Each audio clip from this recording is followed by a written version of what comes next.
आज आपण आदर्श नेतृत्व आणि त्या नेतृत्वाच्या अंतर्गत असलेले गुण पाहणार आहोत. आदर्श नेतृत्व निर्माण होण्यासाठी काही गुण असतात ते आपण त्या ठिकाणी पाहणार आहोत. पहिल्यांदा नेतृत्व म्हणजे काय? तर लोकांना त्यांच्या कार्यासाठी संघटित प्रयत्न करण्यासाठी मार्गदर्शन करण्याची वैयक्तिक क्षमता म्हणजे नेतृत्व आहे. लोकांना त्यांच्या कार्यासाठी संघटित प्रयत्न करण्यासाठी मार्गदर्शन करण्याची वैयक्तिक क्षमता म्हणजे नेतृत्व असं नेतृत्वासाठी म्हणलं जातं. दुसरं एक नेतृत्वाची व्याख्या आहे, ठरवलेले उद्दिष्ट साध्य करण्यासाठी दुसऱ्यांना प्रवृत्त करून प्रोत्साहित करण्याची क्षमता म्हणजे नेतृत्व आहे. नेतृत्व काय करतं? तर एखादं उद्दिष्ट ठरवलेलं असतं, ते उद्दिष्ट पूर्ण करण्यासाठी लोकांना संघटित करतं, त्यांना उद्दीपित करतं, त्यांना प्रोत्साहन देतं आणि त्यांना ते काम करण्यास भाग पाडतं. याला आपण नेतृत्व असं म्हणतो. नेतृत्व हे एक आवश्यक असतं आणि समाजाची उन्नती हे नेतृत्वामुळे अनेक वेळा होते. कधीकधी नेतृत्व जर का वेगळ्या अँगलचं असेल, थोडंसं प्रवृत्ती वेगळी असेल, तर समाजाची हानीसुद्धा झालेली आपल्याला दिसून येते.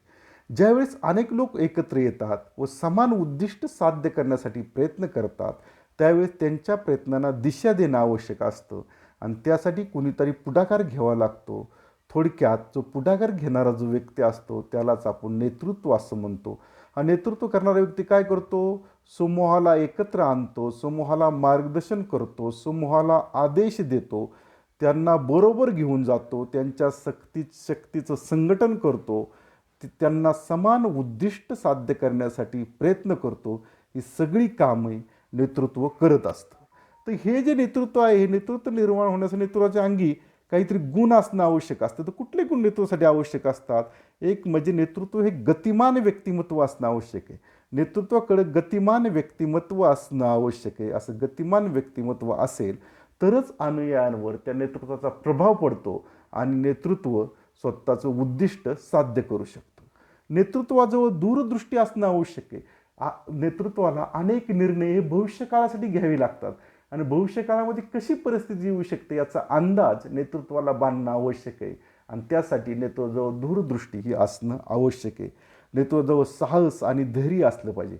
अनेक वेळा कार्य करत असताना बिकट प्रसंग निर्माण होतात. या बिकट प्रसंगामध्ये खचून न जाता साहसाने व धैर्यानं काम करणं हे नेतृत्वासाठी आवश्यक असतं. नेतृत्वाजवळ संभाषण कौशल्य असलं पाहिजे.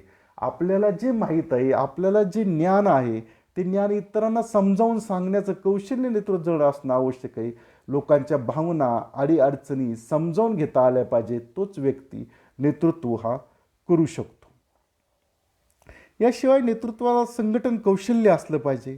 त्याला संघटना निर्माण करता आली पाहिजे. संघटना निर्माण करता आली तरच नेतृत्वाचा उद्दिष्ट साध्य होतो. लोकांना एकत्र आणण्यासाठी, त्याला लोकांना एकत्र बांधून ठेवण्यासाठी, त्याला समूहाला एकत्र आणण्याची वृत्ती त्याच्यामध्ये असली पाहिजे. ते संघटन कौशल्य नेतृत्वामध्ये आवश्यक असणं आहे. नेतृत्वामध्ये पुढाकार वृत्ती असली पाहिजे. विविध प्रकारचे कार्य करण्यासाठी, निर्णय घेण्यासाठी नेतृत्व पुढे किंवा अग्रेसर असावे.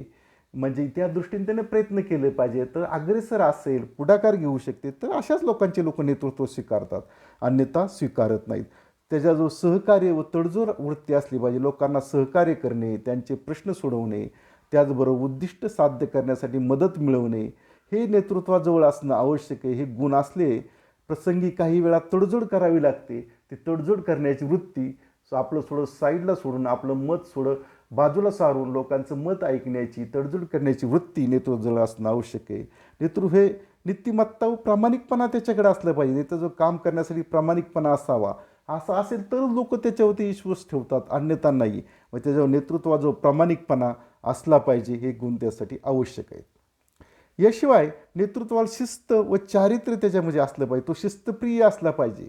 त्याच्या शिस्तीवरती लोकांनी विश्वास ठेवला पाहिजे. तो चारित्र्यप्रिय असला पाहिजे.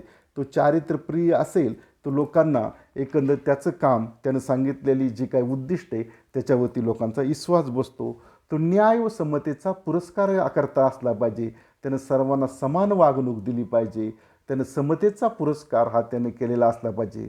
त्याच्यामध्ये बौद्धिक व मानसिक क्षमता असली पाहिजे. नेतृत्वाला अनेक निर्णय घ्यावे लागतात. निर्णय घेण्यासाठी सारासार विचार करावा लागतो. सारासार विचार करण्यासाठी संगोपांग सुसंगत विचार करण्यासाठी त्याचं बौद्धिक व मानसिक क्षमता असावी लागते. बऱ्याच वेळेस अनेक वाद निर्माण होतात. मतभेद निर्माण होतात. अशा वेळेस समतोलपणे विचार करून निर्णय घ्यावे लागतात आणि त्रिवृत्ती ती मानसिक क्षमता नेतृत्वाजवळ असणं आवश्यक आहे. त्याला मानवी संबंधाचे ज्ञान असणं आवश्यक आहे. कारण समूहाला एकत्र ठेवण्यासाठी मानवाचे संबंध, मानवी वर्तन, मानवी गरजा, मानवी प्रवृत्ती या सगळ्या गोष्टीचं ज्ञान हे नेतृत्वाजवळ आवश्यक आहे. असले जर का गुण नेतृत्वाजवळ असतील तरच ते नेतृत्व पुढं जातं आणि किंबहुना समाजाला सुद्धा पुढे नेते आणि त्या दृष्टीनं हे गुण हे नेतृत्वाजवळ असणे आवश्यक असते.